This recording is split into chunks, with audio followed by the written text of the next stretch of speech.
હાલ જે અસામાજિક તત્વો છે એ તમામની કાળજીપૂર્વક દરેક પોલીસ સ્ટેશનને યાદી તૈયાર કરવા સૂચના આપવામાં આવી હતી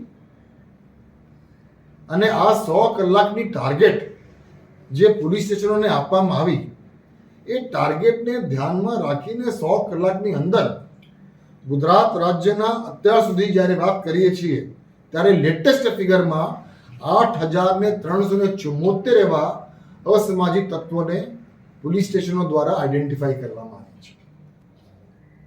પછી આ અસામાજિક તત્વો, આ જે ગુંડા તત્વો, આ લોકો જે ધાક ધમકી આપે છે, લોકોને રંજાડે છે, એવા લોકો વિરુદ્ધમાં અસરકારક શિક્ષાત્મક કાર્યવાહી થાય તેના માટે એક હોલ ઓફ ગવર્મેન્ટ એપ્રોચથી પરિણામલક્ષી કામગીરી કરવા માટે પણ તખ્તા તૈયાર થયેલા છે અને છેલ્લા કેટલાક દિવસોમાં આ બાબતે પણ કામગીરી ગુજરાત પોલીસની અલગ અલગ એકમોમાં કરવામાં આવી રહી છે. આપણે જાણીએ છીએ કે આ પ્રકારના અસામાજિક તત્વો વિરુદ્ધ ગુજરાત પોલીસ તરફથી શિક્ષાત્મક કાર્યવાહી કરવામાં આવે તે ખૂબ જરૂરી છે અને એના માટે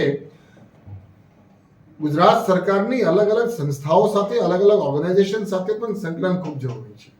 હું ખૂબ સ્પષ્ટપણે માનું છું કે ગુજરાત રાજ્ય એક શાંતિપ્રિય રાજ્ય છે. ગુજરાત રાજ્યના લોકો ખૂબ શાંતિપ્રિય છે.